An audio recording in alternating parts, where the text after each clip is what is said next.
If children being told to apologise to the stolen generation in classrooms or being indoctrinated into woke race-based curriculum wasn't enough, well, now they could soon be forced to learn endangered Aboriginal languages. Dozens of Aboriginal and Torres Strait Islander languages could be taught in primary schools across the country after the federal government announced $11 million in grants for 26 language projects. Now, some of these languages are highly endangered and spoken by no fluent speakers. So, why do we need this in our schools? Joining me now is Warren Mundine, Indigenous Forum Director at the Centre for Independent Studies. Warren, good to have you on. Thank you so much for joining me. Look, please help me to try and understand this, because if these languages are endangered, then why on earth would we be wanting to teach our children in schools the languages? Look, I think it's a good idea, to be honest. Yeah. It's an idea about in regard to retaining languages and keeping languages on a spoken level. As being compulsory or forcing everyone to do it, I think that's a bit too much. I think it is, what we should be focusing on a lot more is in learning to read and write and mathematics and everything like that. But, I think it is a little add-on. It shouldn't be a compulsory subject, but I think it's good for Aboriginal people to actually learn some of their languages. Yeah. But is this mainly for Aboriginal students though? Because by the sounds of it, it's classrooms across the country. Well, that's right. It could be. It could be anybody. It could be anyone. Yeah.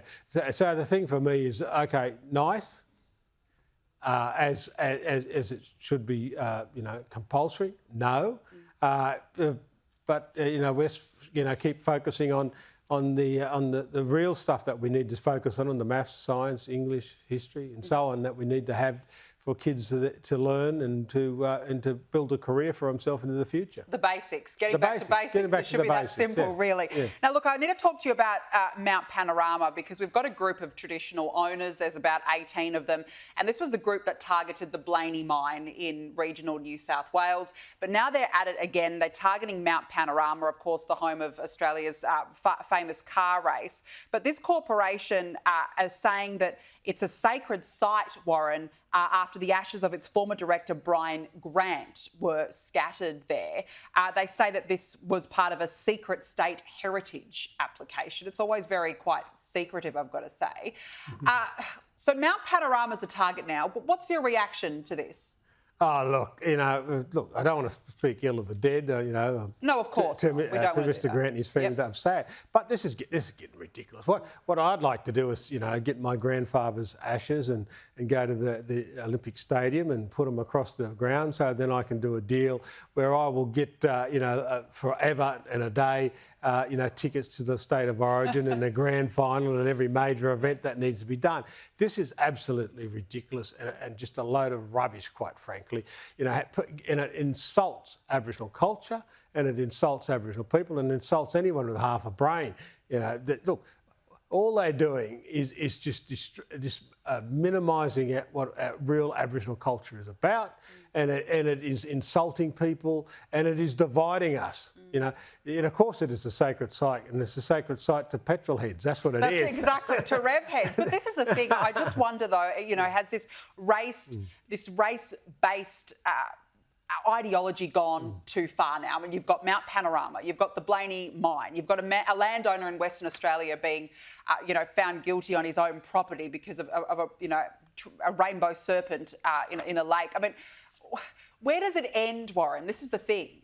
Where it ends is when politicians and the authorities and that get a brain. Yeah. Why are they putting up with this nonsense? Why are they pushing this on? Look, there's always going to be people out there pushing stupidity around the place, and the only real stupid people are the politicians who are allowing this to happen.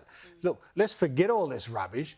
Get back to what, look at the cultural heritage stuff that needs to be protected and needs to be looked after, and actually start dealing with real issues. This is just a sideshow. It is a joke. And anyone who takes this serious is, they need to get a life. Well, we're almost out of time, but would you support an overhaul of the cultural heritage laws? Oh, 100%. It needs to be done. That's what the coalition is proposing if it wins. Is that, yeah? 100% we need to do it because it disproves it. Why is anyone taking this serious? Why? You know, it's just madness. Well, as you said, I think it takes away from the actual significance of these sites. Of course and that's it does. that's the problem with all this. Warren Mundine, it's nice to see you. Thank you so much for coming in today. Appreciate your time. Thank you.